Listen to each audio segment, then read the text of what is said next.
Out this morning, I told Paula, I said we nearly had EMS on standby because we thought maybe somebody might get a heat stroke as they walked in. So, but seriously, it is very, very cold outside. It's very, let's see, what's the word? It's very good to see your determination in worshiping God this morning, because I know it was a struggle to get out in the cold to do that. So kudos to everyone here who braved the cold to get here. And so anyway, we are in verse 8 of chapter 10. And for a little bit, we're going to talk about risk. Life is about risk. Said, whoever digs a pit may fall into it, and whoever breaks through a wall may be bitten by a snake. Whoever quarries stones may be injured by them. Whoever splits logs may be endangered by them. If the axe is dull, its edge unsharpened, more strength is needed. But skill will bring success. If a snake bites before it's charmed, the charmer receives no fee. Risk. Do we take risk in what we do?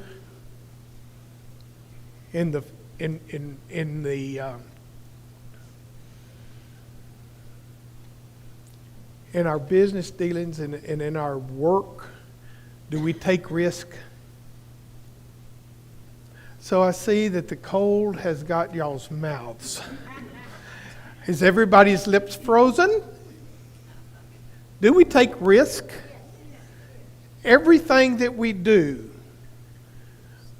we take a risk.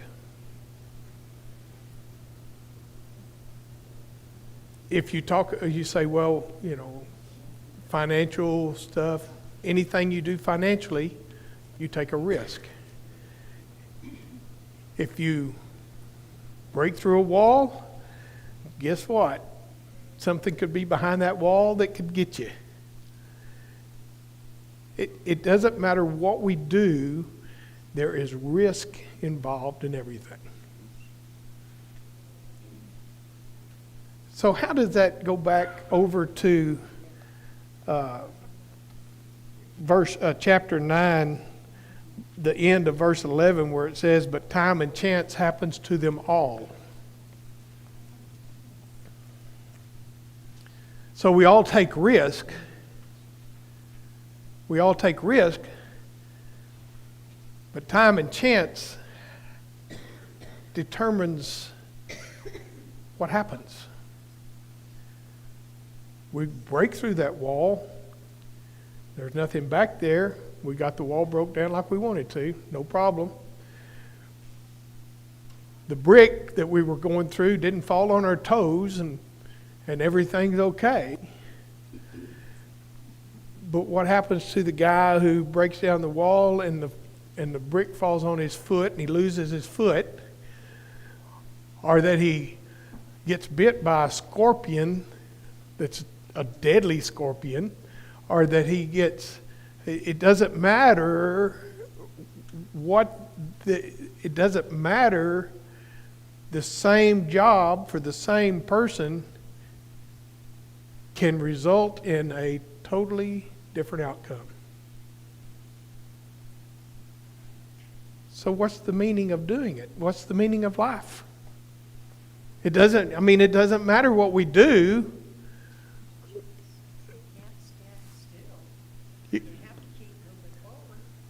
That's right. It's all about experiencing new things. That's Okay. life. Experiencing new things. But we want to say everything's meaningless. In Ecclesiastes, everything's meaningless. So what happens with the person who breaks through the wall and Snake bites him and he dies. He done. Does it matter about his attitude or about what his, how he's lived his life? Does it matter if God is in his life or is not in his life? It will matter, right? It will matter. If the axe is dull, has anybody been there? Really, is there anybody old enough in here to have been there? I bet you have. Yes. Okay, you're asking me a question in front of the whole congregation. You want me to lie? I mean, I'm just saying. Old is relative. Old is however old you feel, I guess. But what does it mean when it says the one that let's see, it says but the skill will bring success. Does that mean the harder you hit, the more success, or is it, hey, maybe I need to sharpen that axe before I hit any more of these logs? One person may say, I can muscle my way through. The next person may say, oh, I will stop and sharpen my axe before I try to do that. Is it wrong to do it either way? Not necessarily. Risk. We all take risk in life. But even if we take those risks, time and chance happens to us all. We cannot control. We can try. I mean, I don't want to say, oh, we can't control an accident, because 26 years with TxDOT, you want to talk about how many times I was told, oh, no, that accident could have been avoided if you'd have done this, this, this, and this. So I'm not saying that there's not some brains that need to go into doing things, but we still are taking a risk. Okay. The words from the mouth of the wise are gracious, but fools are consumed by their own lips. At the beginning, their words are folly. At the end, they are wicked madness, and fools multiply words. No one knows what is coming. Who can tell someone what will happen after them? The toil of fools wearies them. They do not know the way to town. I mean, we've talked about this several times, and some of these things he's mentioned over and over and over again in this book. And I think he does that so that we kind of start taking heed to some of those things. You know, repetition. You know, remind them. That's what we... So, the words of a fool... Folly. Oh, they have already lost one of my members. Everybody, or we were all... The words of a fool are folly. And then the more they talk, the more the words, the more the folly. And that's why, you know, sometimes I don't like to stand up in front of a class and teach or facilitate, because sometimes I think maybe I talk too much. Dee Dee will tell you I talk too much. I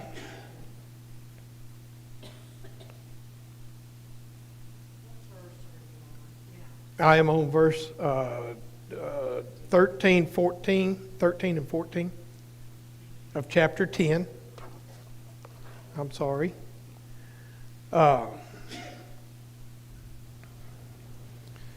The toil of the fool wearies them. They don't even know their way to town. It's just, you know, you hate to talk about foolish people, but have you ever drove down the road before? Have you ever encountered some people who might be a little bit foolish. And have you ever done anything while you were driving that was a little bit foolish? Yes. Yeah. This morning on my way to town, I was already running late. That light at 9:63, I said, oh, it's turning yellow. I think I will just run that red light. Risk, yes. Foolishness, yes. Did I get caught? By the grace of God, nobody pulled me over. I hope that none of the cops are looking today on Facebook because I just confessed to a crime. So, but we all take risk.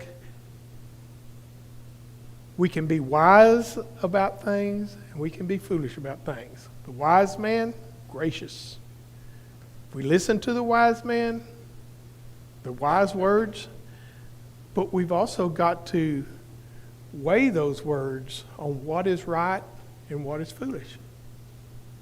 What is wise and what is foolish. And we have to decide that ourselves. Who do you want to listen to? Blessed is the land whose king is of noble birth.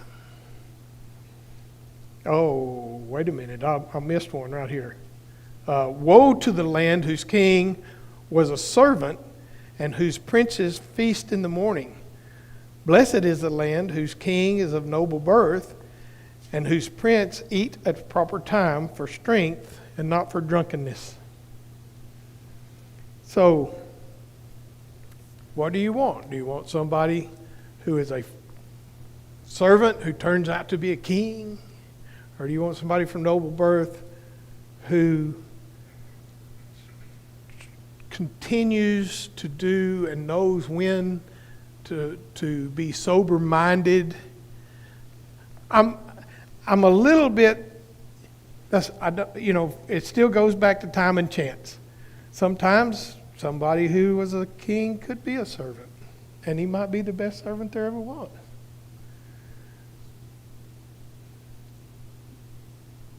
But it says, whose princes feast in the morning. In other words, he doesn't have control.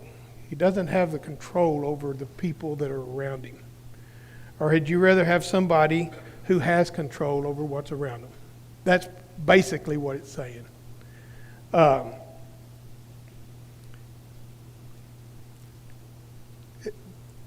Verse 18 says, through laziness, the rafters sag. Because of idle hands, the house leaks. So the king, who doesn't really know when things are supposed to be done, things start falling apart. But the king who does know how to do things in proper time for things, preserves what's going on. And then we get to verse 19, and this is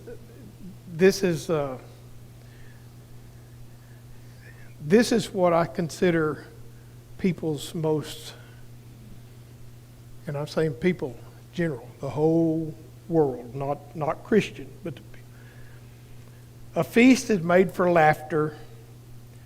Wine makes life merry, and money is the answer for everything.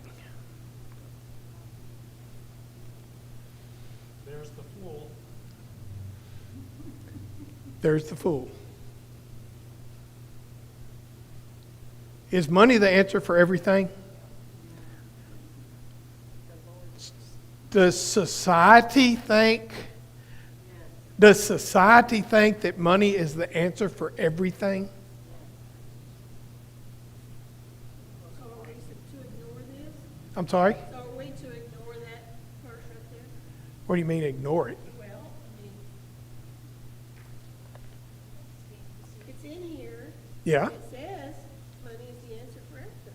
that's right. That's what it says. What it's saying. Take it in context, though. We're talking about the wise and the fool. The wise and the fool. But we do.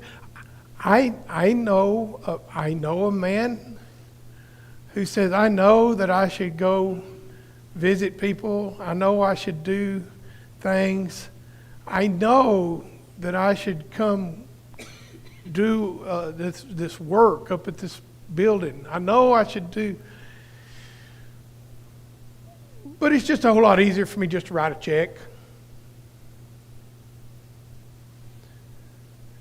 Do we sometimes think that as long as I write a check that I have relinquished my responsibilities? Did you have something? Oh, okay. Isn't it easy to say, money will fix that? And in the real world, in the real world that is not the Christian world, money fixes nearly anything. If you're accused of a crime, you have enough money, guess what? You can get off. We read that earlier. We see the wicked get what the righteous should get. We see the righteous get what the wicked should get. Money talks in the world. It talks big in the world. But not so much for us. Because money is not the answer to everything. Even though the verse is in there. And it's strange because Mark, he told me the other day, when we first started this, he said, my favorite verse is in chapter 10, verse 19. Money's the answer to everything. So, do not revile the king even in your thoughts, or cause the rich, or curse the rich in your bedroom, because a bird in the sky may carry your words, and the bird on the wing may report what you say. Pretty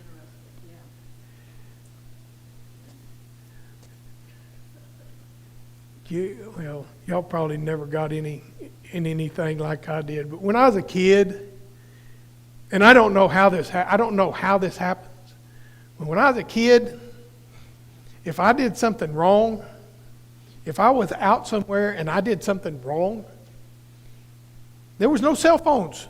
There was no cell phones. There was no cell phones. But when I got home, I could do it, get in my car, drive home. It takes me 10, 15 minutes to get home. And your parents already knew. They did, didn't they? Be careful what you do. Be careful what you say. Because what you do and what you say is heard. Even your thoughts sometimes. I know what you're thinking. I don't have to usually say anything. My face says it. Well, I'm thinking it, I might as well say you might as well say it, yeah, because And isn't that a scary thought? Isn't that a scary thought? Because there's a lot of things I think, I can't think that. Does anybody else have problems with that? Just the thought in your mind, and you say, I cannot be thinking about this. What is wrong with me? God help me redirect my day. Yeah, exactly.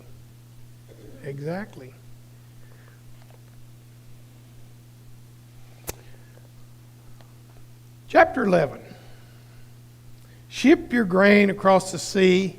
After many days, you may receive a return.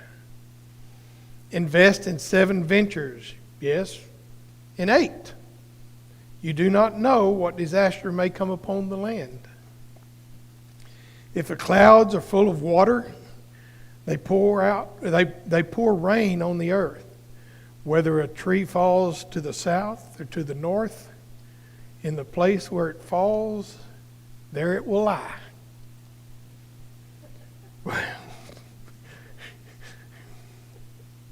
There you go. Whosoever watches the wind will not plant, and whoever looks at the clouds will not reap. As you know, the paths of the wind are how our body is formed in a mother's womb. As you do not know the paths of the wind or how the body is formed in a mother's womb, so you cannot understand the works of God, the maker of all things. Sow your seed in the morning, and in the evening let your hands not be idle. For you do not know what will succeed, whether this or that, or whether both will do equally well. Investment. He's telling you how to invest. These wise men, don't. What's the words we use? Somebody give me that. I know somebody in here is thinking these words. That's the words. Don't put all your eggs in one basket. Don't put all your eggs in one basket. Venture out. For me, I only had one egg, so I only needed one basket. A lot of people have more eggs than I had. And I got to thinking about that, and I said, you know what? Really and truly, that's not true. I have cows over here. I've worked and retired from over here. I've got some other things that I do. I work some with Mark a little bit, and so I have diversified, and I think in a way that all of us have in some way or another. But he's just saying, look, the whole book is talking about wise things to do. He's given us wise things to do. He's given us wise things not to do. And this is just another one of the things that he says, look, I think some of them say something about cast your bread upon the water or something. Is there a version that says that in the King James or in... Mine says cast your bread upon the water. Say it again? Mine says Cast your bread upon the waters. I've read King James Version for many, many years, and I always wondered what that, cast your bread upon the water, and the ducks come eat it, I guess. It didn't make any sense to me. But we put it out there, and then we see what our return is. And we venture out a little bit because we don't know whether this or that is going to come. We don't know what kind of disaster it is. In verse 6 it says, sow your seed in the morning, and at evening let your hands not be idle. Does that go back over to verse 18 of the chapter before? It says, through laziness the rafters sag because the idle hands of the house leaks. In other words, we need to not be idle. We need to invest in things. We need to work in things, and we not need our hands to be idle. What happens when our hands are idle? You get in trouble. Is your wife a slave driver? Yeah, she is. Okay. We had hogs when we were farming, we would start to do that. You have to look at what you have opportunities for, and I don't know if that's what this is talking about. A lot of it is. A lot of it is, and let me tell you, you talk about taking risks when you're farming. That's exactly. It's a risk. It's a risk. Let's see. Says whoever watches the wind will not plant. Whoever looks in the clouds will not reap. How many times have farmers said, I'm not going to bale that hay. I'm not going to cut that hay this week because it's supposed to rain. And they don't get it cut. And then the next week they say, I can't cut it this week because it's supposed to rain. And I don't cut it. And then they have hay that is not as good a quality of hay because it's gotten so thick and stemmy that it's not good quality for horses, cows. When we watch, now, here's the other side to that. Which one of those weathermen that tell us, how many of them have been wrong? Because it goes back to the verses earlier that says, we don't know what the patterns are, and we don't know how the body is formed in the mother's womb. We think we know. We think we've got it. But the weatherman, nope, I'm going to go, yes, go ahead. He thinks he's got it. On my weather channel last night, it said the low this morning, 20. When I got in my truck, it said 17. Pat Thomas says his said 16. I said 20. Huh? I said 20. Yours said 20. Who knows? Who knows if tomorrow's going to be 30 degrees or if it's going to be 34 degrees or if it's going to be 26 degrees? Who knows? The weathermen think they know. They predict it. But do they have it down? They know. They know how it is. Did you have something else? I didn't know. Yes, Linda. I know myself, I worry too much about, you can live a fearful life and never have adventures, never have fun, never, on that side of it, never take risks, never do anything, because you're scared of what is gonna happen. You don't have any confidence in yourself. And you don't trust that you'd be okay, that, like it's talking about, you dig a pit, you could fall in. You So don't why have a dig the pit? chance. You are never gonna know what the outcome could be. That's right. You have to reach out to know what that outcome is. And it's a big mess. Vicious cycle. It's a vicious cycle. Well, Will, when you think of this, when this was written, they didn't have the weatherman. When he's talking about You're right. this, you don't know what's going on in your mother's womb, and now we can look at the progress of age.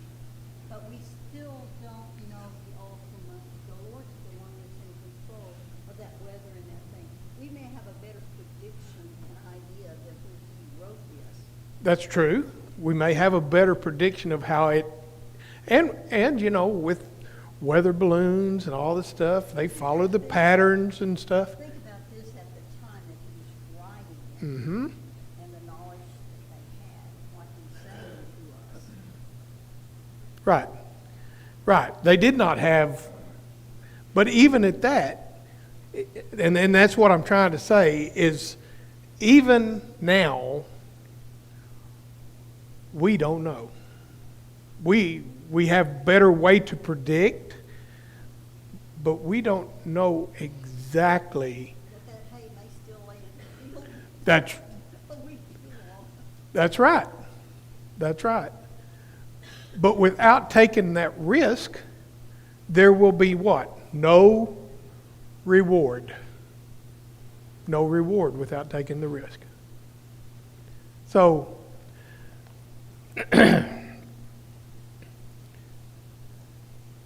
and you may take those risks and everything work out fine, and you may not. Just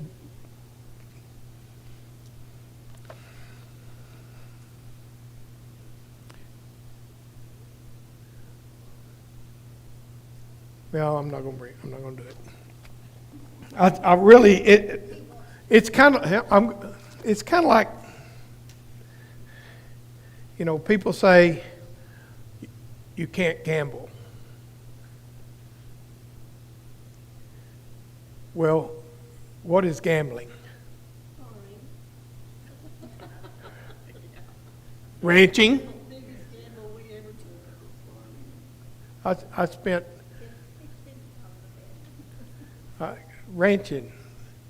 I bought some cows last year, nice looking cows. One of them didn't calve. Sold her. Lost money. Another one, she calved last year, raised a nice calf. She calved this year, prolapsed, had her to vet for 4 or 5 days, kept her up at the house for a week. I've got a vet bill. I have no idea what it is. And I've fed her $45 worth of feed, not counting the hay that I've just sack feed. I ain't going to come out on that cow because I got to sell that cow too because I can't keep her. I've lost money on both those cows. But if I didn't have those cows, then there would be nothing. So would I have been better off to have done nothing? Risk.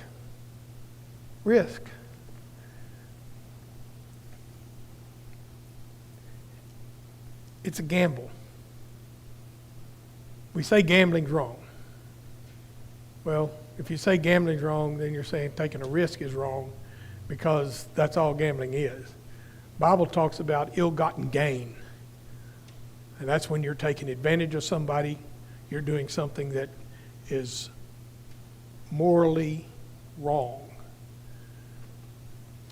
But we all take risk. We all take risk.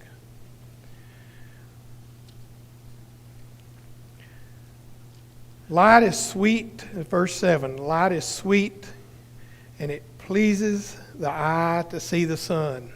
However many years one may live, let them enjoy them all. But let them remember the days of darkness. My eyes left me. Remember the days of darkness. Let them remember the days of darkness, for there will be many. Everything to come is meaningless. Now,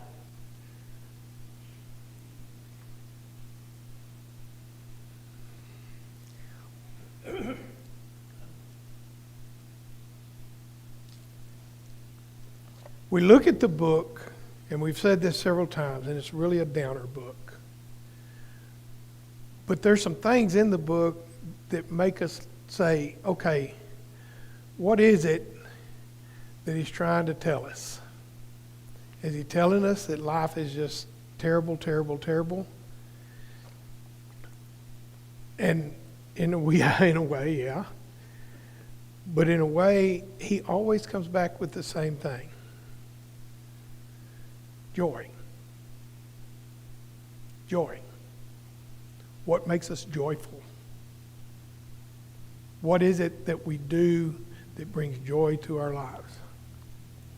Even after a funeral, and we've been to several this week, there's joy later when you see people you haven't seen in forever and memories and all the stuff, pictures.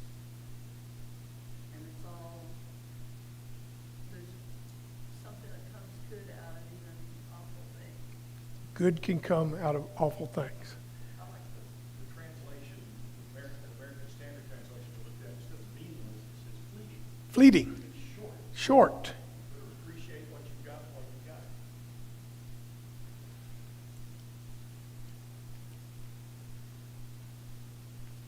How many ever years one may live, let them enjoy all, but let them remember the days of darkness. Why do we remember the days of darkness? Appreciate what we've got now, To appreciate what you've got now. for the good that comes. That's right.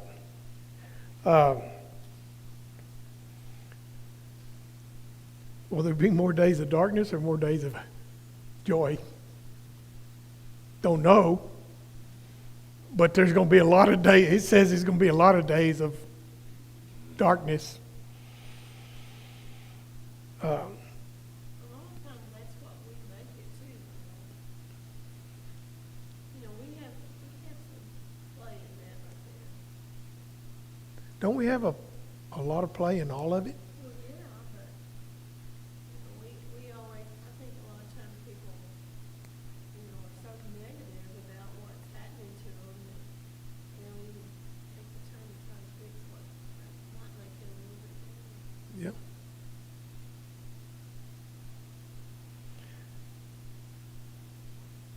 You who are young, be happy while you're young. Looking around, I think Todd's a little bit younger than I. Oh, there's here Ty and Holly are younger than. But for the most of us, there's Logan and Beverly back there. They're younger than us. But for the most part, our young days are over. Our young days are over. Oh, let your heart give you joy in the days of your youth. Follow the ways of your heart, and whatever your eyes sees, but know that for all these things, God will bring you into judgment. So then banish anxiety from your heart and cast off trouble from your body. For youth and vigor are fleeting. Have fled. Did you say have fled? Oh, or fleeting.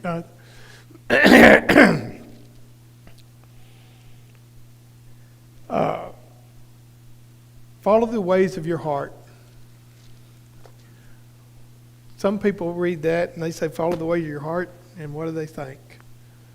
Do whatever feels good. Is that what we're supposed to do? No, he tells you in the next part of the verse, you're going to be judged for what your heart is focused on and what your eyes look at. So, in other words, put your heart in the right place, get your eyes on the right thing. That's right. And we do that when we're young. And why would we do that? Why would we want to do that when we're young? Because we're establishing a foundation of establish habits. And what you habitually do as a child, you'll carry into young adulthood.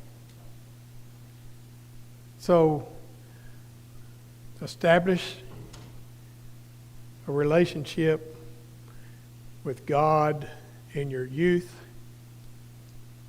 and it will be easier for you to carry that throughout your life. Well, and two, in times of trouble, don't our minds usually go back to when things were stable, consistent, steady, safe? You know, that when my mind goes back to where I was during that time, I was with my mother and father. We had a consistent Christian family home. We were in God's house. We were in God's word. And so you draw from those. from those. Yes. In times of instability and struggle. Yep. Next week, we'll be in chapter 12, and we will finish this series out, and we will hear the conclusion of the whole matter. Thank you very much. Well, you must have been in front of us in 1963 because we saw someone and yelled like went on through.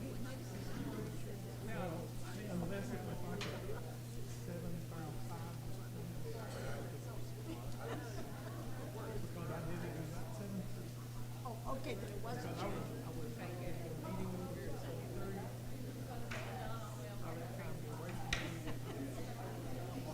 someone else. Somebody, there's another rascal out there somewhere, isn't there?